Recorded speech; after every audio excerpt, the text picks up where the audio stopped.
Welcome back to another edition of the Disney Dish podcast with Jim Hill. It's me, Len Testa, and this is our show for the week of Schmurz Day, September 20th, 2021. On the show today, news, listener questions, and in our main segment, Jim tells us what Walt Disney World was like 2 weeks before its opening in 1971. Let's get started by bringing in the man who asks, do you like seeing movies in theaters, or do you like eating candy in the dark while no one can interrupt you? It's Mr. Jim Hill. Jim, how's it going? It's going okay. Speaking of theaters, though, Len, 40 years ago when I was in college, I ran a cinema in Acton, Massachusetts, the Acton Twin. Anyway, we had a cat that lived up in the projection booth that loved the real butter that we used to put in our popcorn. And in fact, this cat loved butter so much it would periodically sneak out of the projection booth and then skulk around the theaters, would then try to find somebody who just gotten hot butter put on their popcorn. And I always knew the cat got out because we'd be in the middle of some romantic comedy like The Goodbye Girl, and I'd suddenly hear this blood-curdling scream. Coming out of an auditorium because some poor soul was frightened out of their mind because this cat paw had come out of nowhere and pulled at their popcorn bucket. So, it's like, yes, I know of things coming out of the dark, in a theater. Could you imagine what that cat's fur must have looked like after rolling around on the floor of a movie theater? The La Brea tar pits have nothing on the floor of especially one of those sloped, raked theaters like we were. The bottom 3 rows, people would lose shoes. well, that flip-flop lives here now. There we go. So, all right, Jim, let's do a quick shout out to subscribers over at disneydish.bandicamp.com. Thanks to new subscribers, Not Drowse, CHD9594, and Jeffrey Mullen. And longtime subscribers, Jeff Miller, Sue1989, and David Brown. Jim, these listeners were in Walt Disney World last week with a wild idea to see what that crazy Maurice has been up to in his workshop in Fantasyland, end quote. And no one has seen them since. True story. Well, if you recall from the movie, there was that automated axe thing. Has anyone turned that off? Has anyone checked? I'm now very concerned about the gray stuff. What is this, raspberry now? What is that? Oh, it's delicious. It's fantastic. All right, well, let's move on and do the news then, Jim. Folks, the Disney Dish News is brought to you by Storybook Destinations, trusted travel partner of the Disney Dish podcast. For a worry-free travel experience every time, book online at storybookdestinations.com. Jim, every show should begin with a round of self-congratulations. On last week's show, we mentioned that Disney hotel occupancy was maybe looking a little bit low, and it might be time to release a discount. Lo and behold, alert listener Eric was the first to email us to say that Disney has announced a new discount. This one is from December 12th through the 24th of 2021. 25% off at Animal Kingdom Lodge, 20% off at Art of Animation, 20% off at Port Orleans Riverside, which is good news because at least we know it's opening, right? This is true. Also, other discounts at Coronado Springs, French Quarter, Yacht Club, and Riviera. Book through December 24th. Are you kind of surprised that we're seeing 25% off at Disney's Animal Kingdom Lodge? Isn't that one of the more beloved properties on property? The big complaint about Animal Kingdom Lodge is that it's remote, right, and no easy access to a theme park from it. And we've talked about this before, right? We did a show a couple weeks ago about there should be walking paths between Animal Kingdom Lodge and the park, right? I think that's the big thing there. People love the animals. People love the restaurants. It's the fact that it's so far from everything. Okay. Also, other news, Club Cool reopened this week. Next week, we're going to hear from Christina, who was actually there to experience it. She said it was the same as you remember it. Also, Space 220, the restaurant, finally opens on September 20th and will be walk-up only. That is no reservations through September 26th. Starting September 27th, you can make reservations. Lunch is fixed price at $55, Jim, for adults. It's $29 for kids. At dinner, it goes up to $79 for adults.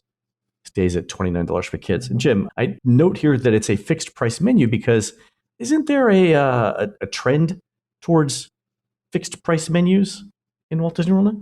It seems to be heading that way. And if you think about the places that are offering it, for example, Be Our Guest, or for that matter, California Grill, You are dealing with guests who are spending the bulk of their meal rubbernecking. Right. Yeah. I've heard waitstaff talk about the fact that it's hard to get people to order at Be Our Guest because they're, oh, look at the chandelier. Oh, there goes the beast. Oh, it's snowing over there. And it's like, could you look at the menu for a minute and just focus? We've got to turn this table in 45 minutes.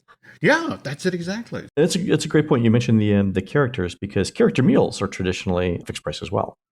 There we go. Yeah. So to your point, where it's where the food isn't the primary thing, fixed price seems like it's an option for Disney. I note too that fixed price is also a way for Disney to dissuade the people who are coming up for like just a drink or a dessert just to see the place. Let's revisit this in 6 months and see how we're operating, where the prices are, that sort of thing. If it's a hit right out of the box, we'll obviously see those prices slide north. North from $79 per person, Jim? Well, it is Epcot, the home of, do you still have money in your wallet? Okay, hang on, come here. Our sensors have detected currency in your wallet. This one, it's like, we have Guardians of the Galaxy Cosmic Rewind, we have Moana, and here we have Space 220, which doesn't have a tie to an IP. It does have its wonderful gimmick of you're supposedly 220 miles above the surface of the Earth, and you're looking out a spectacular view, but it's not like kind of the parallel project. Have you heard about the Star Wars themed bar? Is it the Disney Dream, the new ship that's coming next year? Yeah, the Wish. The Wish, where every 15 minutes the ship jumps to light speed and you get a different view. So it's Skyline Bar, which is on the Dream and the Fantasy, That's but it, for exactly. Star Wars. Yeah. There we go. All right. So there's just a certain amount of fear, given the fact that Mission Space never became the hit that people thought it would. The fact that we now have a space-themed restaurant next to the ride that didn't do as well as they expected, and a little trepidation there. So it does fit in the theme of Future World. It does. World Discovery, whatever the name of it is. But are you gonna fly to Florida to go to a restaurant where you're pretending you're eating 220 miles above the Earth's surface? Is that enough? Don't get me wrong. This will be an amazing illusion for 5 to 10 minutes, but from there? Yeah, a lot of it seems like the bookend to Coral Reef, but we'll see how the food is. That's going to be the ultimate thing, right? I mean, you judge a restaurant and that's food. Absolutely. But the thing with Coral Reef, real fish, and every so often a mouse swims by. Right. I wonder if we're going to see Spaceman Mickey. You're banging against the windows like, I'm running out of air! Airlock! What's he saying? What? Try the shrimp? What's he? I can't read his mouth. Yeah. Happy normal. All right, Jim. In other news, Disney's announced that Finding Nemo the musical will return in 2022. We heard from some people who had some insight into what's going on here, and what we heard was that the thing that's coming back will be sort of an Enchanted Tiki Room, Country Bear, shorter style, simpler show with fewer speaking characters, and then that means less paid equity performers, and then a simpler stage setup. So no flying fish, no flying turtles, or anything like that. So it seems like that the show's getting cut down so they can do more per hour, and also with fewer characters, with fewer equity performers, it'll be cheaper to run. That seems like what's happening, right? Yeah. What's the capacity for the theater in the wild? It's pretty big. Is it 1,000? All right. And Country Bear and Tiki Room are... Few hundreds, low hundreds. 1,500 guests for Theater in the Wild? That's pretty big. Yeah. This is kind of an interesting way to go. A shorter show, Tiki Room, Country Bear inspired. So how long is the show? How long was the last version of the show? Ooh, I want to say 45. It was long, right? I loved the show. This was Christine Anderson Lopez and Bobby Lopez's really first work for Disney. In fact, it was so well received. This is what gave them the opportunity to work on Frozen. There's a part of me that really regrets that this is getting changed up at all. But to go the Country Bear Tiki Room route? Well, I mean, it'll be shorter. You know how like Country Bear Jamboree got a number of songs got cut. Oh, no doubt, no doubt. And the same thing with Enchanted Tiki Room, right? It got cut for a number of reasons. One, to increase turnover, and two, because Americans' attention spans just aren't that long. I think the current Nemo show is about 30, 35 minutes right now. That's a long time, especially for kids to sit, even though it's air conditioning and in the dark. 2022 sounds like a very interesting time over at Animal Kingdom. Now we've got Kite Tales debuting in a month or so, right? It was part of the 50th? I don't know that that's going to be anything. We'll see.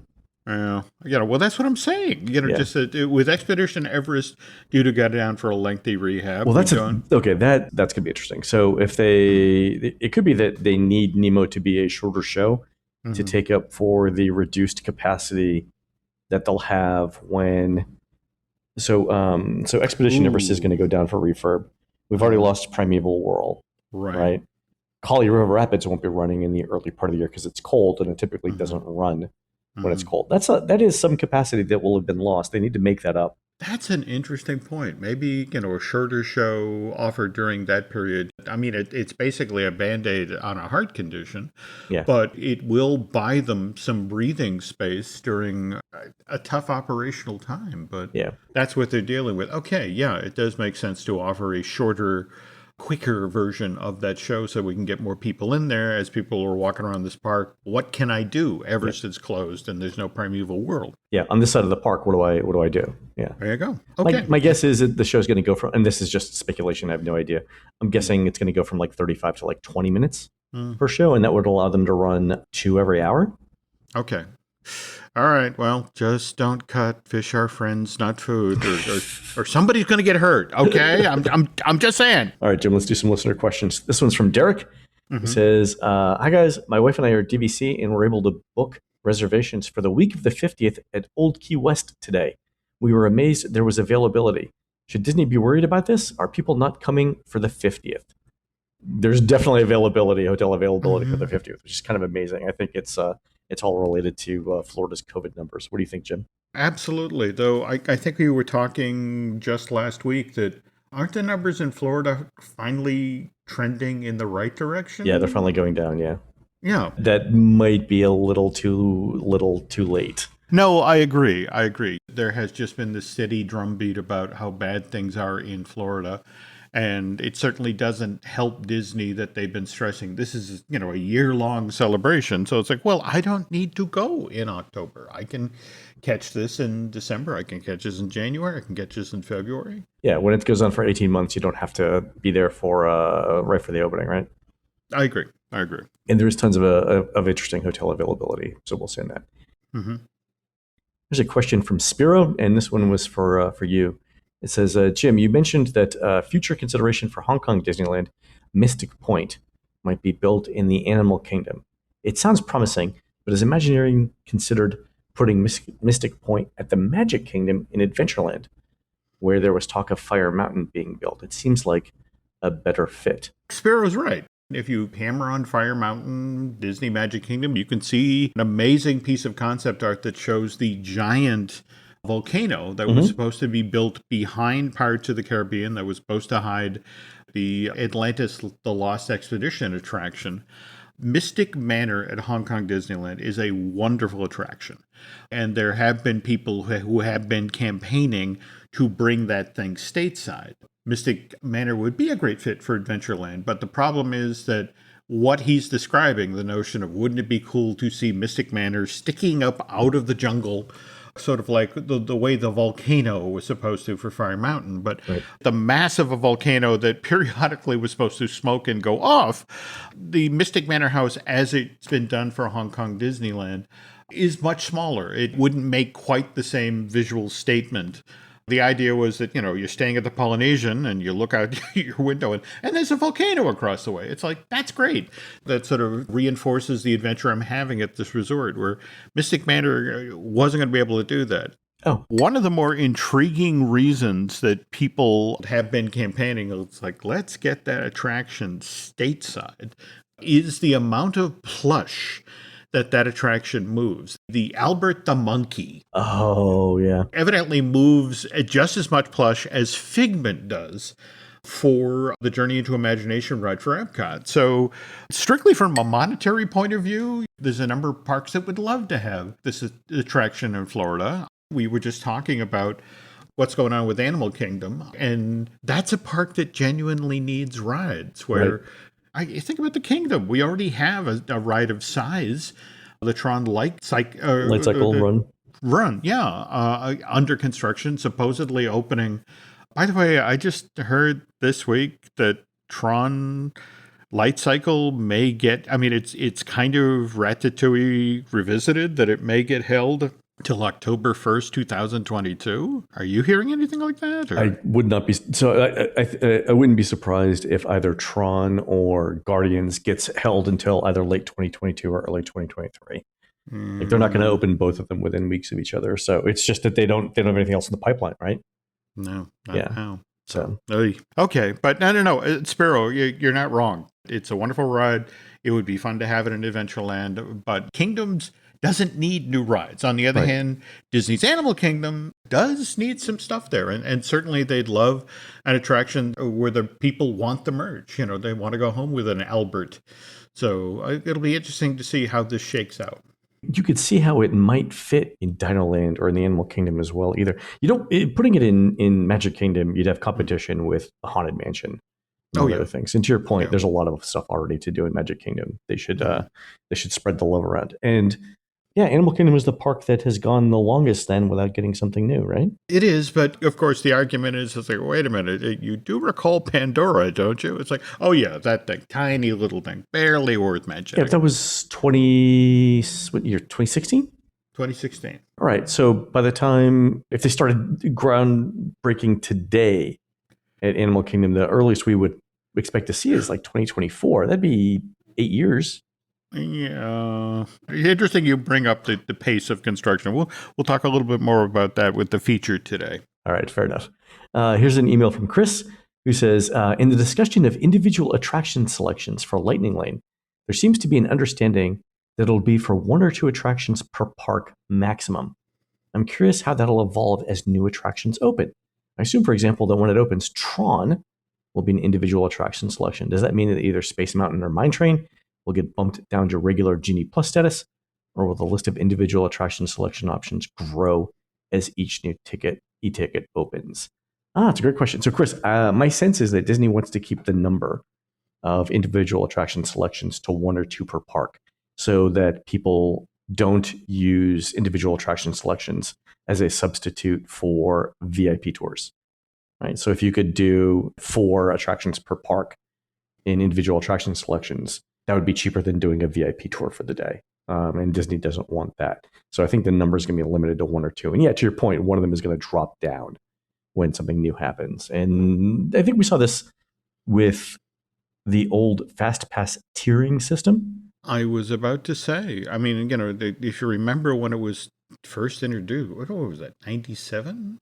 97, 98, 99, somewhere in there? Yeah. Yeah. And how it was rolled out at Disneyland and then made the transfer to Walt Disney World. Yeah, it always started out as just a handful of attractions, and then given how people reacted to it, then they expanded the program. So yeah, it's going to be interesting to see when Lightning Lane actually launches, what the reaction is, and what will Disney do in the wake of that. One of the things that we're doing now is, in anticipation of individual attraction selections in Genie Plus, is we're counting the number of people in each park at the major attractions, like Seven Dwarfs Mine Train, that are using the alternate access line on an hourly basis. So, for example, Christina was in the Magic Kingdom yesterday and counted for a given number of hours how many people used the alternate access line at Seven Dwarfs Mine Train versus used the standby line, so that when these things start in the Magic Kingdom, we'll know the incremental number of people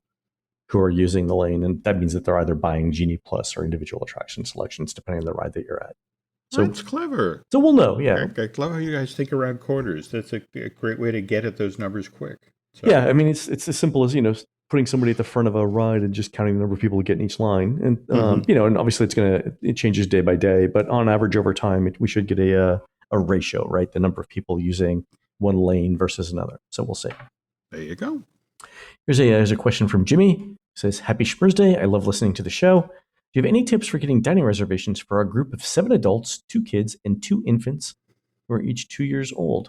Would the 2 infants require a reservation? Should we split a reservation into 2 smaller groups to better improve our chances? So, Jimmy, my experience lately with Disney is that, yeah, you would be better off breaking that into a party of 6 and a party of 5 than a party of 11. For some reason, Disney's reservation system lately does not like giving out tables for big groups. And frankly, what I would do is, if you've got 7, 2, and 2, I would probably maybe even do 3 groups, like a group of 4 adults, then 2 adults and 2 kids, and then the rest of the adults and the rest of the infants. And also, I would insist that the infants pick up the tab. Give them their own reservation and they get the bill. Let's see what happens. There you go. Yeah. Is this one of those situations when you get to the podium that you turn on the charm and, hey, I know it's 2 or 3 reservations, but we really are a group, and could you possibly... Yeah. Does that work? It depends. So I've done it a couple times recently. I did it once at Ohana, and it worked, which was kind of amazing because Ohana's always busy. But we had a large group, and we ended up actually all at the same table, even though they originally couldn't make the reservation for one table. But we explained what was going on, and they just, they got us at one big table. And then at Grand Floridian Cafe, we had to make 2 separate reservations, one for a group of 6, one for a group of 5. And they ended up putting us all, together at the same really long table. But that took a little bit more work to get done. You weren't back there for the chicken again, were you? I was, in fact, back there for the chicken. It was chicken's good. I understand, but I think you may have a problem. It's only a problem if you can't afford it, Jim. Oh, well, there we go. All right. All right, here's a question from Hunter. I have an annual pass upgrade question regarding what you think is the right time to upgrade for my wife and me when looking at the trips we've got planned over the next 15 months. We live in Texas, so the Incredipass is our only option, and we want to know when we should take the plunge and make the upgrade. We've got the following trips on the books for just the 2 of us. December 2021, they'll need a 2-day park hopper. March of 2022, a 1-day base ticket going before a Disney fantasy sailing. June of 2022, a 4-day park hopper. And then December of 2022, a 4-day park hopper as well. All right, so Hunter, let's assume that Disney's not going to change ticket prices between now and the time of your trips. We should all live so long. If you wanted to buy those tickets right now, you'd pay $1,600 each for those tickets. So the 2-day park hoppers are $368. A 1-day base ticket is $152 in March. And then your 4-day park hoppers in June and December are roughly $538 each. So already you would save money by buying the Incredipass. The other thing I would say is that if you're staying on site, like if you're going before a Disney fantasy sailing, or if you're staying on site in June or December, the hotel discounts you get would be slightly better than what's available to the general public. Might be like $5 or $10 a night better, but still it counts as something. So I think already, depending on when your trip is in December of 21, if you can extend it so that your December of 2022 trip is also covered under the annual pass, then you're set. So that's what I do. So I would get it as soon as you can. I mean, definitely in time for your December of 2021 trip. Does the Incredipass also get you merch discounts at all? It does. So is it 20% on merch and then 10% on food, I believe. Okay. All right. Yeah. So, you have to factor that into the equation. I mean, you're going 4 times in calendar 2021, 2022. Yeah, and that's it. Yeah. I mean, even if they didn't, even if for some reason the December 2022 trip wasn't included, you'd be right at the break-even point anyway. Yeah. But yeah, okay. If you can get, Hunter, if you can get both your December trips in the same annual pass, totally makes sense to get it now. Makes sense to me. All right, last question comes from Andrew, who did the Oogie Boogie Bash at Disneyland and said it was the best after-hours event he'd ever done. The interesting thing was he got a survey from Disneyland afterwards, and there's a question that said, what would you be most interested in for future events like this? And there are a number of options, Jim, and I'm going to go through them here. And the responses were, I'd be less likely to attend, or I'm not interested at all in this, or I'm extremely interested in this sort of thing. So for our listeners, if you've ever been to a Halloween or a Christmas party, let's go through these questions and you guys think about whether you'd be more likely or less likely to attend a future event if this thing was added? You ready? Mm-hmm. All right. So would you be more interested in attending a future event if there were fewer people in the park per night? So I think that would mean higher ticket prices too, though, Jim. Yeah, most likely. Shorter waits for treats. Okay. All right. Fair enough. More unique merchandise. Not really why I'm going, but okay. Yeah. More food and dining locations open. Possibly. Mm-hmm. More activities for younger kids. Well, it is a Halloween event, so. Okay. More trick-or-treat stations. Again, shorter waits for treats, And I love the juxtaposition of these next two questions. More healthy treats or more candy?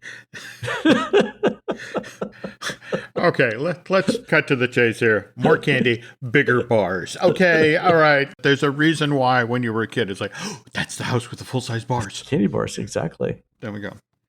More Halloween-themed food and beverage options. I think that's a no-brainer. Yeah. Scarier activities for adults. What does that sound like to you, Jim? If you actually poke at Hong Kong Disneyland's Halloween event, because they were the newer park, they only opened in September of 2005. They were freer because people really didn't have a notion of what a Disneyland theme park could do to do scarier stuff as part of their Halloween celebration. In fact, one year they actually had a walkthrough experience that left from Main Street. You know, the effect, oh, we're a charming Main Street. Why don't we go into the scary hotel? It has been something that Disney has talked about for years. In fact, I think in a recent show, didn't we talk about that I have an idea program that Disneyland used to have where they actually caution people, cast members who were submitting ideas like, look, we don't want to do, a Halloween event like Not Scary Knott's, Farm. yeah. Yeah, and Disney has always kind of looked over its shoulder at the money that, Knott's and Universal makes off of the scarier event. It's like, should we do that? Should we not? And interesting to see this question, once again, bubble up in an actual survey. It is. There's a few more options coming up, too, that are also pointing in the direction of trying some new things. A couple of other questions. Improved quality of candy. So fewer Smarties, more chocolate. I think that's what we're... Full-size bars. Full-size bars. Okay, there we go. More general Halloween merch for sale. A Nightmare Before Christmas stage show. Interesting. Mm-hmm. I know a lot of our listeners are going to be shocked when I say this, but I just don't get the appeal of that movie. It's just not my thing. No, I get that. I get that. But since 2001, was that when? This year's the 20th anniversary of Haunted Mansion Holiday at Disneyland. And, they've made money hand over fist off of that seasonal retheming. So. Oh, yeah. I mean, for Disneyland, it's part of the tradition, right? Oh, absolutely. Yeah. Okay. More character sighting photo locations. I don't know if you saw Oogie Boogie Bash got underway on Thursday, September 9th. And that evening, I was seeing photos of people were thrilled that in the Ancient Sanctum section of the Avengers campus, they had Agatha Harkness, a character lookalike from WandaVision, and people were losing their minds because it was like Disney's entertainment department did an amazing job of finding people who were Catherine Hahn clones and doing up the full witch costume. But they also had Sid from Toy Story. They had the Cruella from the new Craig Gillespie movie. And if you're going strictly by social media reaction, those were huge. So not really surprised that they're looking to lean a little further into this. And those are relatively inexpensive things to put out. Mm-hmm. And to your point, when it's obscure characters, that's a bonus for a lot of people, right? Yep. Sid being one of them, right? Mm-hmm. More Halloween-themed rides. So right now, we've got Haunted Mansion. Mm-hmm. We've got Small World for Christmas. Yeah. Do we have anything else for Halloween, though? Well... Space Mountain. Yeah. Ghost Galaxy. Ghost Galaxy. And if you go all the way back to when Midway Mania first opened... They were talking about the Christmas version of the attraction, the Halloween version of the attraction. So maybe they're finally thinking of turning the key on this one. Interesting.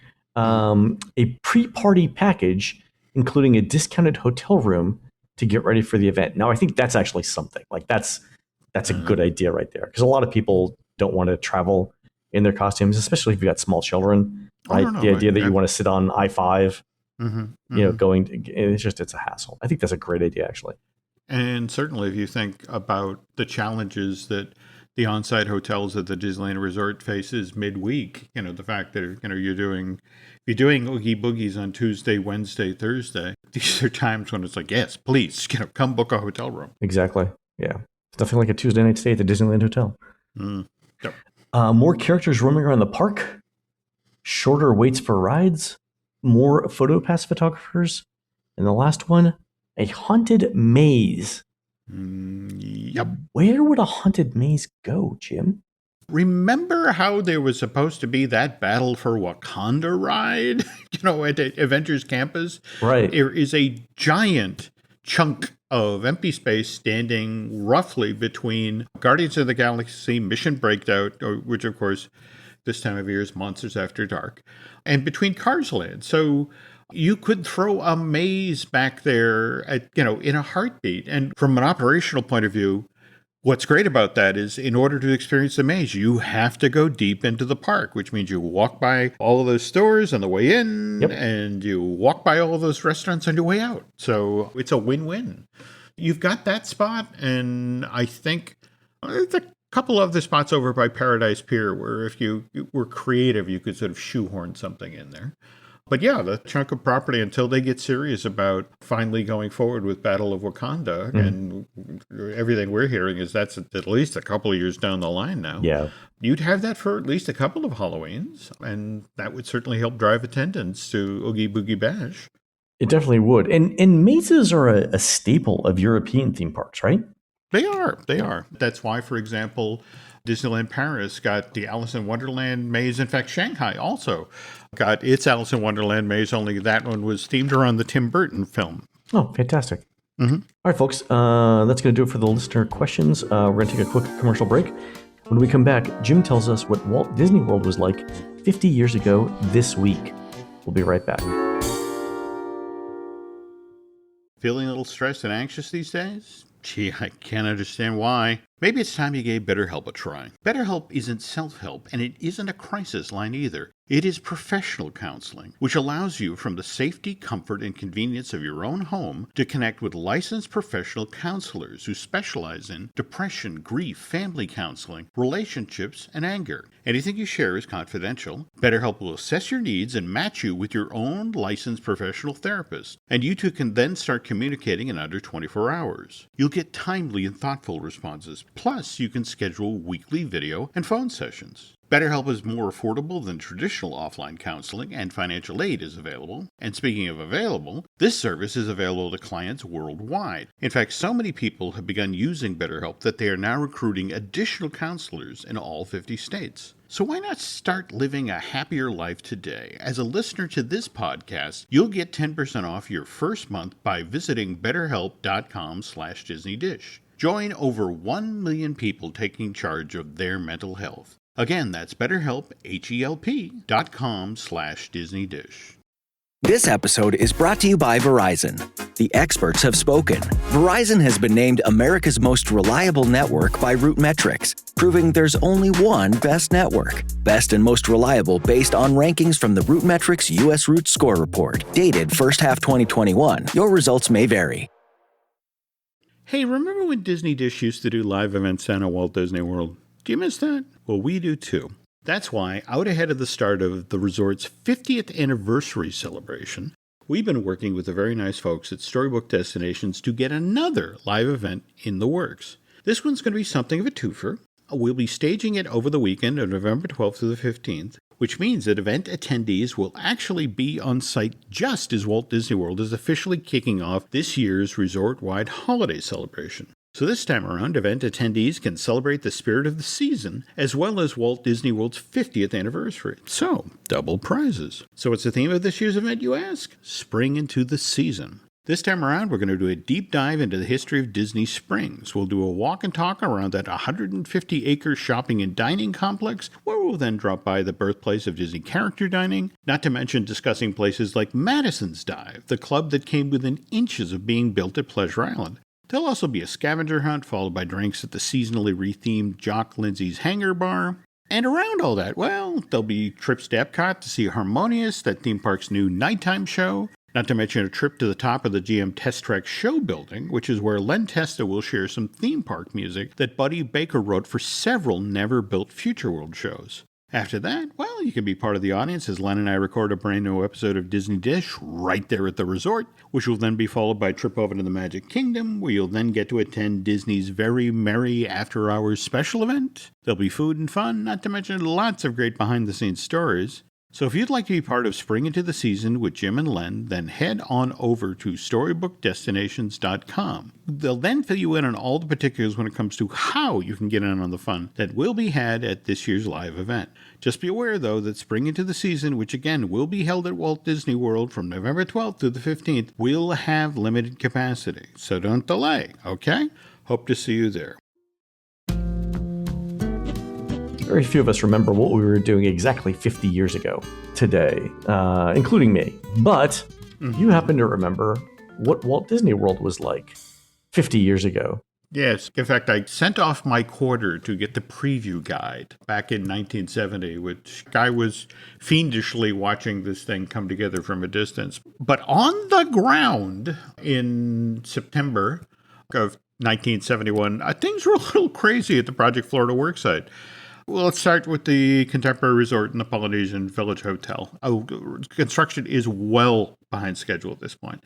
Okay. Even though there's an on-site factory, this was located over where Port Orleans is today, where they built the much-hyped modular rooms for both the Poly and the Contemporary. And at this point, they were able to crank out 15 of these suckers a day. That's a lot. That's a lot. But here's the problem. From Disney's point of view, it's not that, okay, you're making 15 of them a day. It's what it's costing us.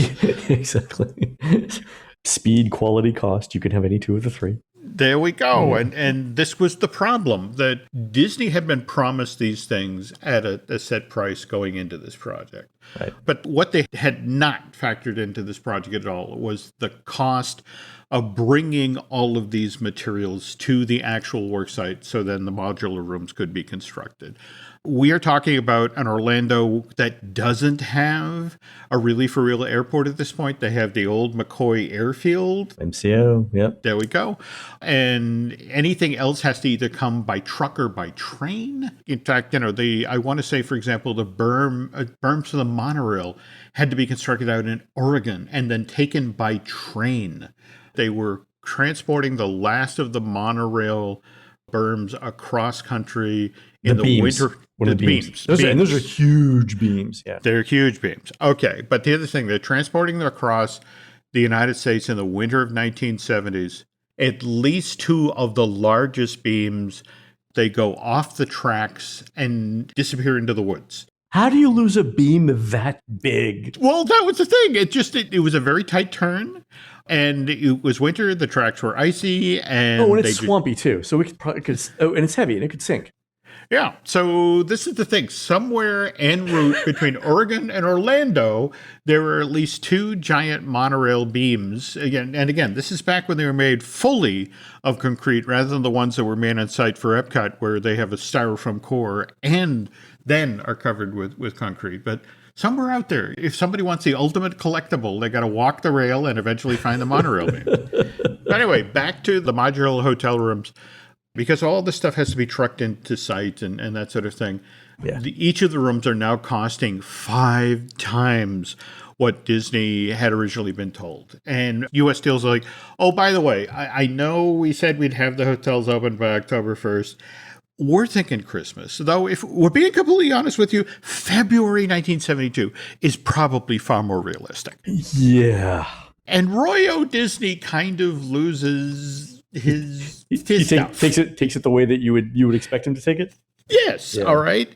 And so, he has them, the company's lawyers pull the contracts with U.S. Steel. And it's like, well, look, they've effectively broken their contract. We're paying 5 times what we were promised for the cost of the room. They're not going to meet their delivery deadline or the opening dates for the hotel. And so let's break ties with these guys. Let's buy them out. But the only problem is it's going to take $50 million, which, by the way, I already did the today's money on this one. Okay. That's $337 million in today's money. Oof. Which is not what Disney had available at the time, but they had to find it. But this happened with all aspects of Florida. What was originally supposed to cost, they budgeted $100 million. They will admit $400 million. I'm told that the real number is significantly north of that. But part of it was just the way Disney operated during the period. Like, for example, the Princess Charming Regal Carousel at the Walt Disney World's Magic Kingdom, was there for October of 71, and back then it was known as Cinderella's Golden Carousel. Yep. First of all, this wasn't a custom-built thing. This was something that Disney went out and acquired. Right. It's an antique. That's exactly. It was originally built by the Philadelphia Toboggan Company back in 1917. The Philadelphia Toboggan Company. Well, you make toboggans. You're looking for something to do during the summer because, otherwise what? We're filling the warehouse with toboggans. So you go into the carousel business. But they made the Liberty Carousel, which was first a featured attraction at Belle Isle Park in Detroit. But following the stock market crash in 29, Belle Isle falls into bankruptcy, and it shows rides get sold off to satisfy creditors. So this is how the Liberty Carousel winds up in Olympic Park in Irvington, New Jersey. Carousel, which had 90 horses in its original configuration, then stays in operation at that park for the next 35 years, till finally the park closes in 65. So with this window of time, Walt Disney Productions is gearing up for Project Florida. And they are, in fact, looking for ways to save money. And they keep the cost down of building the East Coast Disneyland. And so, Magic Kingdom obviously needs a carousel. So why reinvent the wheel here? Don't build new, buy old. But given the number of guests who are projected to want to visit Walt Disney World's Magic Kingdom annually, theme parks carousel's got to be a big one. So Disney's reps scour the country. They eventually find the Liberty Carousel in the now closed Olympic Park. They make a cash offer to the owners in Irvington, and they're happy to part ways. Just here, sure, take the 50-year-old ride.